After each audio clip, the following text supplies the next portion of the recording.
Buenos días, hoy te voy a mostrar cómo hacer capturas de pantalla en VIVO V50.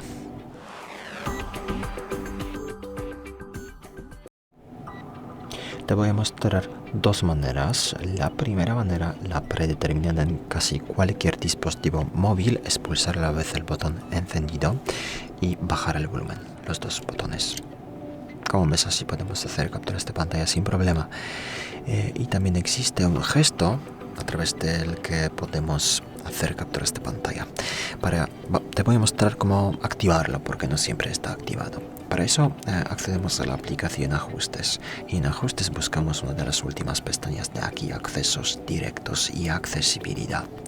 Luego de aquí pasamos a Super Captura de pantalla y activamos este gesto, captura de pantalla mediante gesto. Y ahora, al deslizar 3 dedos hacia abajo en la pantalla, podemos hacer capturas de pantalla, como ves, sin problema. Muchas gracias por ver el vídeo. Deja tu comentario abajo, suscribirte al canal. Hasta luego.